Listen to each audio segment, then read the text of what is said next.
আসসালামু আলাইকুম এভরিওয়ান, কেমন আছেন সবাই? আশা করছি সবাই খুব ভালো আছেন। আজকে তৈরি করে দেখাবো খুবই মজাদার স্বাদে বিফ নুডলস। ভীষণ মজাদার এই নুডলসটা তৈরি করা খুবই সহজ।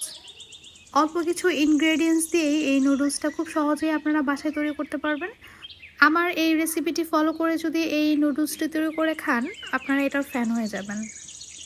তাই ভিডিওটি স্কিপ না করে সম্পূর্ণ দেখবেন। প্রথমেই আমি এখানে নুডলস সিদ্ধ করে নেব। এজন্য আমি নিয়েছি 4 প্যাকেট ম্যাগি নুডলস এবং নিয়েছি 1 প্যাকেট লম্বা নুডলস। এই দুটোর কম্বিনেশনে নুডলস তৈরি করলে খেতে কিন্তু খুবই ভালো লাগে। আমার নুডলসগুলো সেদ্ধ করার পর আমি পানি ছড়িয়ে নিয়েছি, আর এখানে আমি একটা বড় কড়াই নিয়ে নিয়েছি। আর নুডলস তৈরি করার জন্য এই ধরনের বড় কড়াই নিলেই সবচেয়ে বেশি ভালো হয়। আমি এখানে তেল দিয়ে খুব ভালো করে তেলটা গরম করে নিচ্ছি।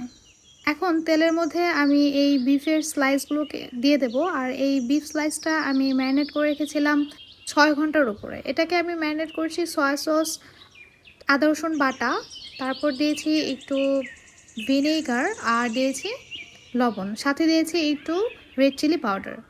আমি পরিমাণটা স্ক্রিনে দিয়ে দিয়েছি, আপনারা একটু দেখে নেবেন। এখন খুব ভালো করে আমি এই বিফটা ভেজে নেব।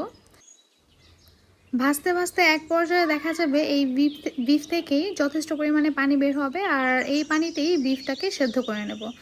যেহেতু এটা 5 থেকে 6 ঘন্টা ম্যারিনেট করে রেখেছিলাম, আর ম্যারিনেটের সময় আমি ভিনেগার দিয়েছি আর সয়া সস দিয়েছি, এতে করে এটাকে আর বেশিক্ষণ কুক করা লাগবে না। এখন আমি এটা ঢেকে দেব আর অপেক্ষা করব যতক্ষণ পর্যন্ত না বিফটার মধ্যে পুরো পানি ছেড়ে দেয়। ঢেকে রাখার পর বিফের মধ্যে অনেক পানি ছেড়ে দিয়েছে, দেখতেই পাচ্ছেন, আর বিফটাও কিন্তু সেদ্ধ হয়ে গিয়েছে। এ পর্যায়ে আমি দিয়ে দেব গাজর কুচি।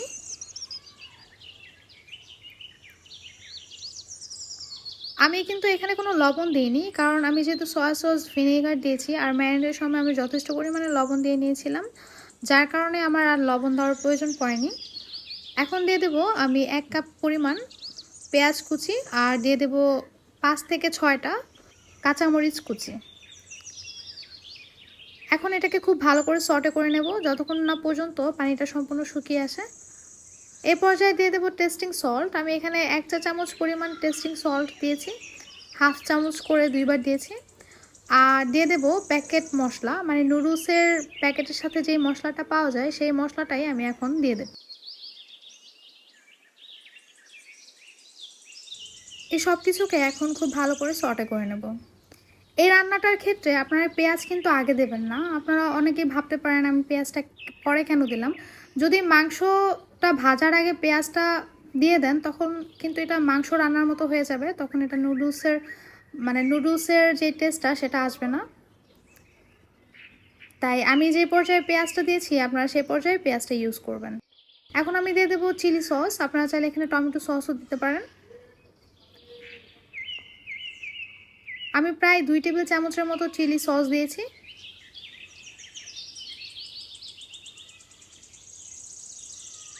গাজরটা কিন্তু পুরোপুরি সেদ্ধ করা যাবে না, আর পেঁয়াজটা পুরোপুরি সেদ্ধ হয়ে যাবে আর নরম হয়ে যাবে, যেটা খেতে খুব ভালো লাগবে। এ পর্যায়ে আমি দিয়ে দেবো সিদ্ধ করে রাখা নুডলস। আমি নুডলসটা সেদ্ধ করা দেখাইনি, কারণ আমরা সবাই জানি নুডলস কীভাবে সেদ্ধ করতে হয়। আমি একটু তেল পানিতে ছেড়ে তারপর একটু লবণ দিয়ে নুডলসটা খুব ভালো করে সেদ্ধ করে নিয়েছিলাম। আর সেদ্ধ করার পর আমি এটা ঠান্ডা পানি দিয়ে খুব ভালো করে ধুয়ে নিয়েছি। এখন খুব ভালো করে নুডলসটার সাথে এই মশলাটা মিশিয়ে নিতে হবে। এটাকে যত ভালো করে মেশাবেন নুডলসটা কিন্তু খেতে ততটাই ভালো হবে। তাই একটু সময় নিয়ে আপনারা এটা মিশিয়ে নেবেন। আমি খুব ভালো করে নুডলসের সাথে বিফটা মিশিয়ে নিয়েছি, আর দেখতেই পাচ্ছেন এটা খুব ভালো একটা কালার এসেছে। কোরবানির ঈদ শেষ হয়ে গিয়েছে, তাই কম বেশি সবার ঘরেই কিন্তু এখন বিফ রয়েছে। তো আপনারা চাইলে এইভাবে নুডলস তৈরি করে খেতে পারেন, এটা কিন্তু খুবই মজার।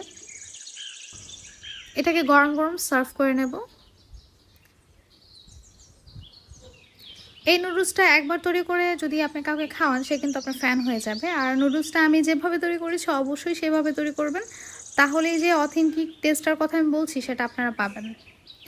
প্রিয় দর্শক, আমার রেসিপিগুলো ভালো লেগে থাকলে অবশ্যই আমাকে জানাবেন এবং আমার চ্যানেল সাবস্ক্রাইব করবেন, লাইক শেয়ার আর কমেন্ট করে আমার পাশে থাকবেন। ধন্যবাদ।